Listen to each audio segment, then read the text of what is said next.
Bon voilà, on a fait vraiment durer le suspense. Vous voyez ce magnifique titre depuis tout à l'heure, mais de quoi ça a parlé? Les technologies persuasives. On va réfléchir ensemble à comment les utiliser éthiquement. Et dans un premier temps, j'ai une petite question pour vous et surtout pour mon copain Alexandre. Pourquoi est-ce qu'on passe notre temps à scroller sur notre téléphone? Pourquoi est-ce qu'on perd du temps? Pourquoi est-ce qu'on scrolle sans cesse, Alexandre? Donc en fait, on va clairement commencer par une question. Donc la question c'est pourquoi. Et en réalité, on peut penser que c'est une coïncidence, mais pas du tout. Il y a une science derrière tout ça, et cette science, elle s'appelle la captologie. Est-ce que vous en avez déjà entendu parler dans le chat ou ici? Levez la main. Wow, super, incroyable. Donc on va faire un tout petit peu de théorie. La captologie, qu'est-ce que c'est? Clémence? La captologie, finalement, c'est persuader par le moyen de technologies et de biais cognitifs. Durant toute cette présentation, on va s'appuyer, on ne le voit pas trop, mais sur notre petit copain BJ Fogg qui a étudié justement la captologie. Et vous allez voir, on va avoir plein de surprises. Alexandre, raconte-moi un peu qui nous sommes. Parce qu'on a oublié de se présenter au début, ce qui n'est pas très poli. Alexandre, je te laisse te présenter. Donc moi, je suis product builder au sein du lab d'innovation de Capgemini. Donc tout simplement, c'est un lab d'innovation international et on communique beaucoup. On a une démarche de recherche et on innove avec des MVP, on voit avec le client et on itère. Et toi, Clémence? Eh bien moi, je suis data analyst chez PwC dans l'équipe data et analytics. Donc nous, notre objectif aujourd'hui, c'est de vous convaincre et de vous persuader pour que vous puissiez voir les technologies de nouvelle manière. Et là, on vient d'utiliser un argument, l'argument d'autorité. Même si vous ne nous faites pas confiance ou que vous ne nous connaissez pas, comme vous connaissez sûrement PwC ou Capgemini et qu'on fait partie de ces entités, leur légitimité découle un peu sur nous. Et donc là, en fait, on commence à avoir votre confiance. Mais Clémence, est-ce que la confiance est suffisante pour être crédible? Eh bien, je ne pense pas. On revoit notre petit copain BJ Fogg et il nous dit que la crédibilité, c'est comme la beauté, tout dépend des yeux du spectateur. On peut vous convaincre avec PwC et Capgemini, puisque ce sont des sociétés que vous connaissez, vous êtes étudiant à l'ISEP comme nous, ou alors vous nous connaissez de près ou de loin, donc ça vous parle. Mais si quelqu'un ne connaît pas ces entités, pour lui, ça n'apportera pas du tout de crédibilité. Et alors Alexandre, comment on peut faire pour devenir crédible? Il se trouve qu'en réalité, on pourrait se baser sur notre expertise avec les projets qu'on a menés. Mais on ne va pas aller en long, en large, et on va aller directement dans le truc. Donc là, on a la confiance perçue. Mais si on parle des projets, on va avoir l'expertise perçue. Et la formule magique, c'est juste d'avoir la confiance perçue et de l'expertise perçue pour devenir crédible. Mais il nous faut quelque chose de palpable. Où est-ce qu'on peut utiliser tout ça, Clémence? T'as une idée? Oui, je vais te donner un exemple très concret, et je vais vous le donner à vous aussi, parce que je suis sympa. Suspense ne fait pas de mal. Je pense que vous connaissez tous Airbnb et finalement ils ont réussi quelque chose d'assez incroyable puisque vous allez louer votre logement, votre maison à des personnes que vous ne connaissez absolument pas. Et cela s'est permis grâce à cette entreprise qui est crédible et qui appuie sa crédibilité sur plusieurs outils, par exemple la vérification de l'identité des personnes qui louent leur appartement. Ils gagnent des petits badges s'ils sont super hosts et via également des commentaires. Donc ici on utilise des preuves sociales, donc c'est un argument. Mais il faut savoir que pour bien maîtriser les technologies persuasives, il y a 3 leviers et 3 catégories. On va se concentrer sur une catégorie, et la catégorie de l'outillage dans un premier temps. L'outillage, c'est ce qui va nous permettre, le long en temps large, à justement utiliser des méthodes. Si je veux que quelqu'un fasse quelque chose, l'inciter à provoquer quelque chose, il va falloir l'activer. Et pour ça, il faut réduire les frictions à l'utilisation. Et l'une des stratégies préférées, c'est la réduction. Là, l'Amazon Dash Button est excellent puisqu'en fait, il réduit toutes les frictions à l'utilisation et se concentre sur un besoin avec une fonctionnalité. Donc là, on se trouve au petit coin et on n'a plus de PQ, on a besoin de PQ et tout simplement, un bouton est là pour nous commander le PQ qui arrive chez nous. Mais une fois qu'on a activé le client, on cherche à avoir sa rétention. Et pour avoir sa rétention, on pourrait voir quoi, Clémence? Eh bien alors, on pourrait créer un conditionnement. Un conditionnement, qu'est-ce que c'est? C'est finalement compléter la boucle de l'habitude. Une habitude, c'est très simple. Vous avez une envie, vous allez répondre à cette envie et vous allez avoir une récompense, vous allez être content. Qu'est-ce qu'une entreprise peut faire ou alors une solution technologique? C'est vous donner un indice, vous dire tiens, vous n'auriez pas envie de ça? Vous dites bah si, j'ai envie de ça. On va vous donner une solution et vous allez être content. Et ce cercle peut être tout à fait vertueux puisqu'on peut créer des habitudes positives comme vous inciter à faire du sport, à avoir un régime alimentaire plus sain ou encore à méditer. Mais on peut voir un petit truc en fait, c'est que le conditionnement, il peut aussi tourner très très mal avec un truc qui s'appelle l'addiction. Tout à fait. Cette habitude, elle peut aussi être négative, et on va prendre un exemple très simple qui s'appelle la souris dans la boîte de Skinner. C'est une expérience qui a été faite. On a mis des souris dans des petites boîtes. Dans ces boîtes, on a mis un bouton. Dans certaines boîtes, lorsque la souris appuie sur le bouton, elle reçoit automatiquement du fromage, elle est contente. Dans d'autres boîtes, elle reçoit aléatoirement du fromage. Et ces récompenses aléatoires vont pousser la souris à appuyer de manière compulsive sur le bouton. Pourquoi je vous parle de ça? Car c'est ce qu'on observe finalement avec les réseaux sociaux. Lorsqu'on va rafraîchir notre fil d'actualité, on ne sait pas ce qu'on va obtenir. C'est la surprise. Et cette surprise et cette récompense aléatoire créent l'addiction. Et donc le plus drôle dans tout ça, justement, c'est que nous, on se comporte comme une souris. Et il y a tout cet aspect aussi qu'on va considérer, qui est l'aspect social. L'aspect social, c'est les interactions entre les hommes. Très bien, c'est clair. Mais il faut savoir qu'il y a souvent des rivalités. Mais en fait, quand on prend cette rivalité et on l'utilise dans chacun de nos produits, on peut l'amener à faire plus. Donc, on va prendre l'exemple de l'Apple Watch. Un candidat qui utilise une Apple Watch ou un candidat. On va prendre moi et ma sœur, par exemple. J'utilise une Apple Watch, ma sœur aussi. Elle a fini de compléter ses cercles. Et je reçois une notification comme quoi elle a réussi et pas moi. Forcément, j'ai envie d'aller un peu plus loin et c'est ce qui se passe. On remarque qu'en mettant de la compétition dans nos produits, on augmente la moyenne d'utilisation et aussi, du coup, la rétention et l'activation des clients. Mais c'est pas le tout. Il y a aussi un principe qui s'appelle la réciprocité. C'est une dynamique sociale. Quand je dis bonjour à quelqu'un, s'il est bien élevé, il va me répondre bonjour. Que je dise bonjour ou autre chose. Et ça, c'est des petits tricks. LinkedIn a un excellent trick pour générer de la croissance et du bouche à oreille. Quand on va voir le profil de quelqu'un, on va avoir la notification que cette personne nous a regardé. Et instinctivement, on se demande pourquoi et on a envie de faire pareil. Et plus de 80% des utilisateurs regardent le profil des autres après cette notification. Et ça permet d'avoir de la croissance avec du bouche à oreille. Et c'est vraiment ce qu'on cherche. Mais il y a un autre aspect. Est-ce que juste l'aspect social se limite aux interactions? Clémence? Eh bien, pas du tout, c'est plus complexe que ça. En plus d'être un animal social, on a des yeux. Et avec ces yeux, on va pouvoir par exemple observer les logos de nos applications. Et on a des exemples ici qui sont très parlants. Pour Instagram, par exemple, on voit un appareil photo, on s'attend à voir des photos. Airbnb, qu'on a vu tout à l'heure, ça ressemble à une petite maison, à une tente. On s'attend à avoir une solution autour des logements. Tinder, on s'attend à avoir des étincelles grâce à cette flamme. Pour ce qui est Snapchat, on a un petit fantôme. Et ce petit fantôme, il est très intéressant, puisqu'en fait, ce sont des photos qui sont éphémères, comme les fantômes. Et on appelle ça le feed-forward effect, l'idée que on sait à quoi s'attendre lorsqu'on voit le logo. Mais il y a autre chose, il n'y a pas que le logo, il n'y a pas que les yeux, il n'y a pas que le comportement social. Et je laisse Alexandre continuer. Donc, une fois qu'on a fait les yeux, on va faire aussi les oreilles. Le son est vachement important. Et on s'en rend pas compte parce que c'est quelque chose qu'on considère comme acquis. Mais il suffit d'enlever le bruit de la pièce de Mario quand on joue à Mario et on a un petit souci. Parce qu'en fait, il y a une gêne qui est chez l'utilisateur. Et ça peut empêcher l'utilisateur de continuer son utilisation. Il y a aussi le petit sifflement lorsqu'on utilise Twitter. Si on a été habitué à entendre le sifflement avec ce feedback, lorsqu'on le retire, il y a une gêne qui est générée chez l'utilisateur. Et ça s'appelle un skeuomorphisme. Donc à le placer, compliqué. Mais ça, en fait, c'est de faire l'équivalent d'un son du monde réel dans le monde virtuel. Mais là, on parle aussi de monde virtuel. Donc monde virtuel, qu'est-ce qu'on pourrait faire avec les médias, Clémence? Et bien alors, on va commencer par vous parler de l'apprentissage. Finalement, pour créer de l'interaction, pour rester sur une application, on va faire des allers-retours entre deux zones. La zone de performance, donc qui va nous pousser à apprendre, à aller plus loin, donc avec des forts enjeux, et la zone d'apprentissage plutôt sécurisante. Et en fait, en faisant des allers-retours, on est sûr de garder notre utilisateur sur notre plateforme, puisqu'on va le sécuriser et de temps en temps, on va le stimuler. Et ça, c'est une notion importante.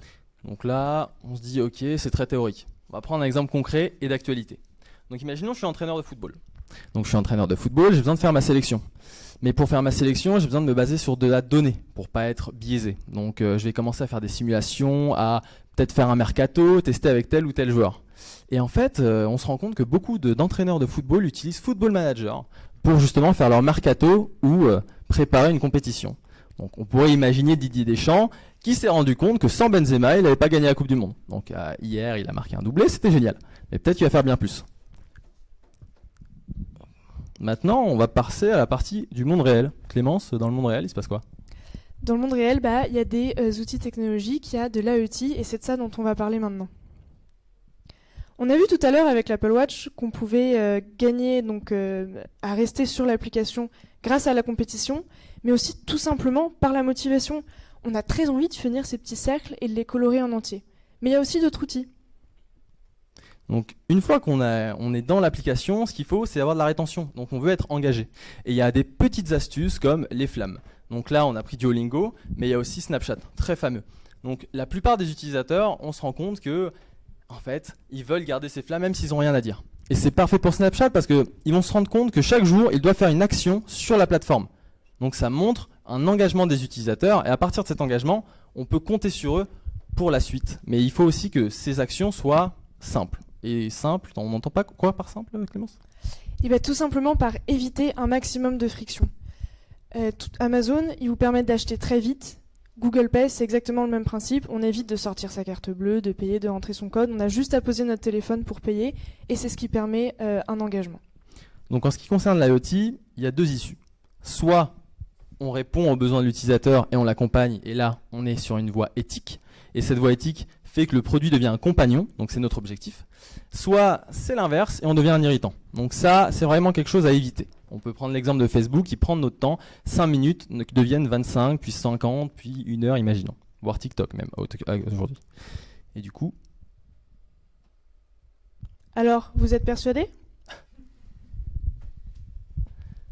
Si vous avez des questions, oui, n'hésitez pas. C'est le moment.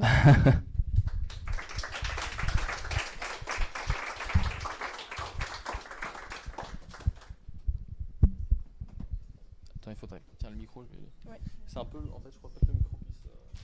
Si tu peux te déplacer, ça peut être...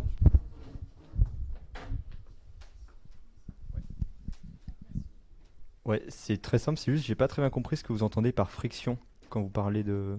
vous avez utilisé plusieurs fois le mot. Ok, impec. C'est parfait, en plus j'ai fait un post hier. Donc en gros, les frictions en réalité c'est un outil qu'il faut considérer, il est neutre. On peut rajouter et enlever des frictions. Si on veut que quelqu'un prenne une habitude, on va réduire les frictions sur son parcours. Parce qu'on veut que l'utilisation soit simple. Prenons l'exemple d'un ami qui joue à la guitare. Il me dit justement qu'il ne joue pas assez de guitare. Pourquoi ? Parce qu'en fait sa guitare est rangée dans son armoire qui est assez loin et en plus de ça elle est rangée dans une housse.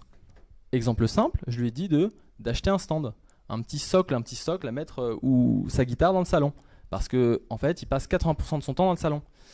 Et au final, après une semaine, il a beaucoup plus joué à la guitare parce que la guitare était proche de lui avec un minimum de friction. Donc la friction, il faut le voir un peu comme de l'énergie, c'est que lorsque on doit mettre plus d'efforts pour faire quelque chose, c'est qu'il y a beaucoup de friction et qu'on perd de l'énergie dans le parcours. Sinon, en d'autres termes, c'est finalement d'enlever le maximum d'étapes possibles pour que vous atteigniez votre but en un seul mouvement, en un seul geste, voire par la pensée. C'est vraiment d'aller au plus vite.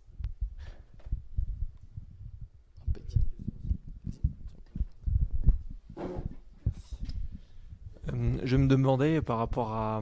Toi, tu es chez Capgemini en Product Design, c'est ça Product Builder, ouais. Ok. Product Management. Tout ça. Du coup, quand on est ingénieur, qu'est-ce qu'on en fait de ça, de cette partie peut-être éthique parce que certes, on est conscient au quotidien en tant qu'utilisateur, mais en tant que professionnel, qu'est-ce qu'on en fait ?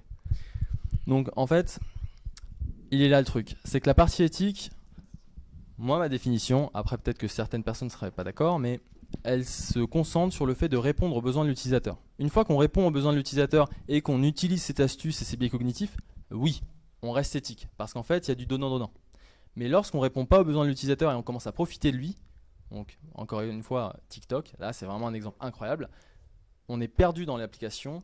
Pourquoi ? Parce qu'ils font exprès de rendre ça immersif. Un peu comme le casino. Je ne vais pas parler dans le micro, mais c'est pas grave. Le casino, quand on rentre dans le casino, il n'y a pas de fenêtre, il y a des lumières artificielles, tout ça pour faire perdre la notion de temps. Donc il faut faire attention. Respecter le temps de l'utilisateur, c'est quelque chose de très important actuellement. Voilà. Donc en fait, c'est à l'ingénieur d'avoir bien ça en tête pour quand il développe une solution, se dire bah tiens, qu'est-ce que j'ai envie de faire, quels outils je peux mettre en place pour alerter l'utilisateur par exemple sur son temps d'utilisation et vraiment répondre à son besoin et pas aux besoins de l'entreprise.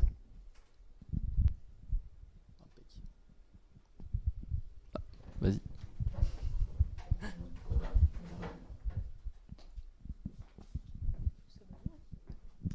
Merci beaucoup pour la présentation. Moi, j'aurais une question, c'est la contraposée. Vous avez expliqué comment capter. Je voudrais savoir comment ne pas se faire capter. Donc ça, c'est un peu comme les magiciens, quoi. C'est que même si je te montre mes tours, tu vas les comprendre, mais si tu es magicien et un autre magicien va te faire un tour, et que tu le connais pas, ce tour, bah, tu vas quand même être bluffé. Les biais cognitifs, c'est la même chose. C'est que même si tu en as conscience, tu vas t'en rendre compte après être tombé dans le piège. Ou juste à l'instant. Parce que ça reste pas notre faiblesse, mais quelque chose à prendre en compte.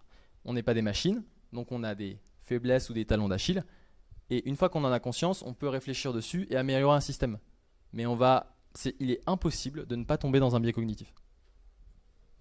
Après, pour une réponse très concrète, si vous voulez des astuces, il y a plein de contenus qui existent, notamment des anciens créateurs, enfin des anciennes personnes qui ont travaillé chez Facebook, chez Instagram, chez Pinterest, qui sont en train de se rendre compte de l'addiction que provoquent ces applications, qui vous proposent des trucs et astuces, comme par exemple de passer votre écran de téléphone en noir et blanc, de supprimer les notifications qui ne viennent pas d'un être vivant, etc., etc. Donc ça, au quotidien, chaque utilisateur peut trouver des petits moyens pour réduire sa consommation. Là, je prends l'exemple le plus frappant, donc les réseaux sociaux.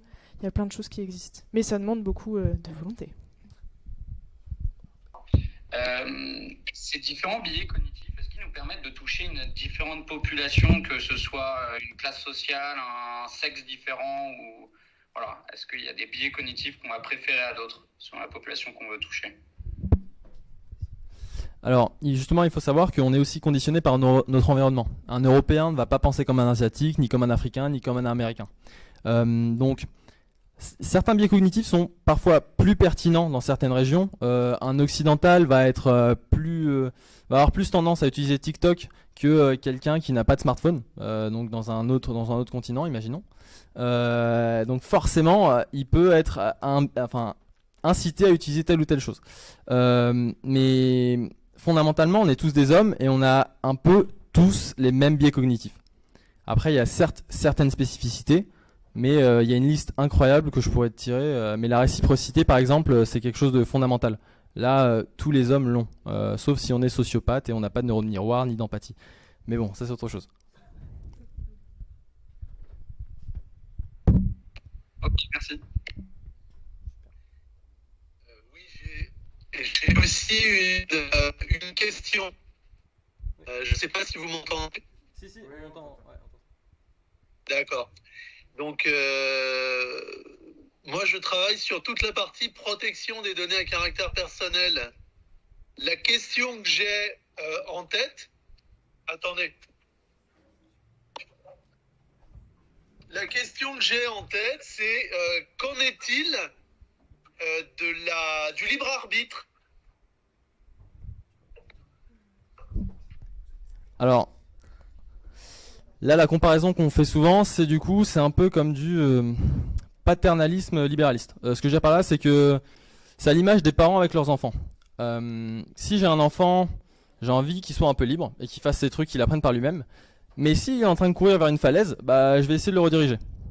Donc en fait, c'est ça l'ingénieur. L'ingénieur, il doit quand même avoir cette réflexion. C'est que il doit laisser les utilisateurs apprendre et faire leurs choses, peu importe, et répondre à leurs besoins, on va dire ça comme ça.